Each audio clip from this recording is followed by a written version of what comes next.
কি খবর? আশা করি ভালো আছেন, ভালো থাকেন, সুস্থ থাকেন। হ্যাঁ দাদা, কেমন? আবারও চলে আসলাম ওই সেলফের ভিডিও নিয়ে। যেটা বলেছিলাম যে পার্ট টু পার্ট দেখাবো, তো ধরে নেন এইগুলো। এখানে আছে 4টা স্প্রিং, এখানে আছে 4টা নাট, এখানে আছে 2টো নাট, বড় নাট, এখানে অসার। আর এটা আছে তোমার এটাকে কাক বললেও হবে, এটাকে ম্যাগনেট বললেও হবে, এটাকে আর্মিচার বললেও হবে, এটাকে কার্বন সেটিং। আর এটা হলো ব্যারিং উপর মাথা। তো অবশ্যই দেখাবো এই ব্যারিংটাতে গিরিশ কিভাবে করবেন। ভিডিও চালু থাকুন, ভিডিওটা উপরে তুলবেন না, অবশ্যই শুরু থেকে শেষ অবধি। অবশ্যই আমরা চলে আসবো কার্বন নিয়ে।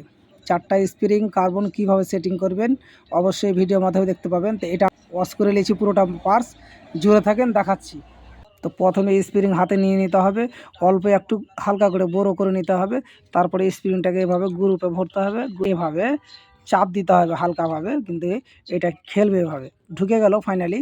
আর চেষ্টা করবেন এই হয়ে গেল। এটা কীভাবে লেগে থাকবে আর কীভাবে আপনি আর্মিচারটা এর ভিতরে ভরবেন। আর আরেকটা কথা বলে দিই, যেখানে এখানে বুশ আছে পিতলের, এখানে কিন্তু অল্প করে একটু গিরিশ দিয়ে কিন্তু আপনাকে গিরিশ দিতেই হবে। না দিতে গেলে পরের কালে হয়তো জাম হয়ে যেতে পারে। তো এটা কথা কিন্তু মনে রাখতে হবে, আপনাদেরকে গিরিশ দিতে হবে।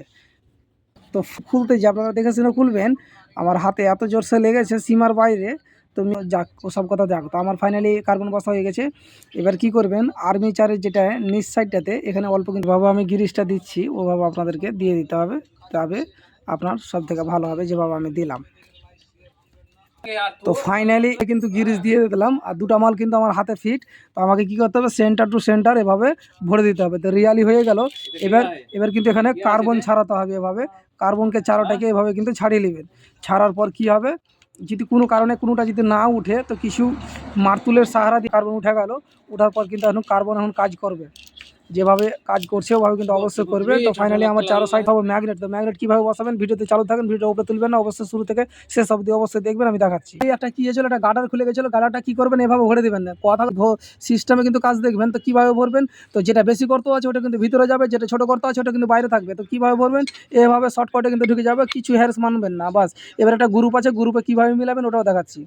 তো চেষ্টা করবো দেখাবেন। এখানে একটা গ্রুপ আছে, গ্রুপটা আছে একদম এই সিধাই গ্রুপে মিলিয়ে দিলে কিন্তু কাটাস করে কিন্তু আরামসে কিছু করতে হবে না এখানে। আর যে মালটা কথা বলছিলাম, এখন এখন রিয়েলি আমার সেলফ ফিট। তো ফিট, তো এই মালটাতে গিরিজ করার ব্যাপারে কথা বলছিলাম। তো এটা এখন গিরিজ কীভাবে খুলবেন, এভাবে মারতুল দিয়ে চাপ দিবেন, অবশ্যই খুলে যাবে। আর এই 2টাকে খুলে নেবেন, খুলে দেখাচ্ছি কি করবেন এখানে। তো ফাইনালি আমি আমার হাতে 2টা ওয়াসা 2টা নাট আছে, ফাইনালি আমি খুলে নিলাম। আর এখানে একটা পাত্তি আছে, পাত্তিও খুলে নিলাম। এখন কি করব, ব্যারিংটা খুলবো না, ব্যারিংয়ের যেটা ওপরে একটা মানে বসা আছে, ওটা খুলে নিলে গিরিজ করা যাবে।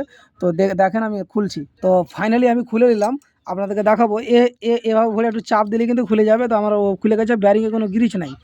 রিয়ালি দেখতে পাচ্ছেন শুকনো হয়ে পড়ে আছে, কিন্তু কোম্পানিকে এটাই দুঃখিত মনে আমাদের, যে অল্প করে একটু গিরিজ দেওয়াটা দরকার। নতুন সেল বেশি দিন তো হয়নি, কিন্তু কোনো গিরিজই নাই। তো ফাইনাল আমি গিরিজ করব, অবশ্যই দেখেন।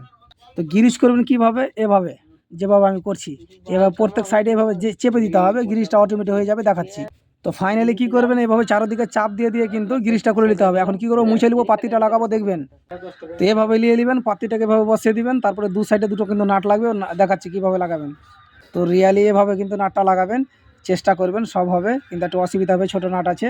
আর খুবই যদি অসুবিধা খুবই হয় আপনাদের, তো এভাবে কিন্তু মারতুল নিয়ে নেবেন আর ঘোরাবেন, অটোমেটিক কিন্তু লেগে যাবে। তো ফাইনালি এই নাটটা লাগা হলো, এখানে একটা নাট লাগাবো, 2টো নাট রেখে দেখাচ্ছি কীভাবে আমি টাইট করব। তো ফাইনালি আমার 2টো নাট কিন্তু লাগানো হয়ে গেল। ভিডিওটা বড় হলে কিন্তু শুরু থেকে শেষ অবধি অবশ্যই দেখবেন, তারপরে কিছু ভালো মতো বুঝতে পারবেন। স্পিডে বললেও কিন্তু কাজ আমি সঠিক করছি আর সঠিক বলছি। তো ফাইনালি আমার এই সাইড হয়ে গেল, কী করে ভরবেন অবশ্যই দেখাবো এই ভিডিওর মাধ্যমে। তো আশা করি চলে আসেন, যে এবার ভরছি আমি। এখানে একটা ডট দেওয়া আছে অবশ্যই, আর এখানে একটা ডট আছে। ডটকে কিছু করতে হবে না, এভাবে হালকা করে ভরবেন। তো একটা ভুল হয়ে গেল আমাকে আগে প্রথমে দিতে হবে কি, ওয়াশারটাকে দিয়ে দেবেন। ওয়াশারটা দেওয়ার উদ্দেশ্য হলো কোনো কারণে আপনার কোনো ডাস্ট পার্টিকেল ভিতরে যাবে না। তো চেষ্টা করবেন, ঢুকবেই, একটু কোশিশ করতে হবে, কিন্তু ঢুকবেই। এই যে বসে গেছে, ফাইনালি বসে গেছে, শুধু 2টো নাট লাগাবো, বাস আমাদের কাজ ক্লিয়ার। তো ফাইনালি এভাবে কিন্তু নাট ভরে দেবেন একটা, আর আরও একটা নাট আছে, এখানে ভরে দেবেন, বাস। 2টাকে 8 নম্বর টি দিয়ে কিন্তু টাইট দিয়ে দেবেন, ফাইনালি সেলফ রেডি। তো যেভাবে আমি টি দিয়ে টাইট করছি ওভাবে আপনারাও কিন্তু করে নেবেন। কথাগুলো কিন্তু শুনতে ভালো লাগছে না খারাপ লাগছে, আশা করি ভালোই লাগবে, কেন যে বুঝে বলছি, বুঝে কাজটা করে দেখালাম। তো অবশ্যই এই ধরনের ভিডিও পেতে গেলে আইডিতে যাবেন। আর কোনো কাজে যদি আপনারা ফেঁসে যান অবশ্যই আইডিতে আমার আইডিতে যাবেন।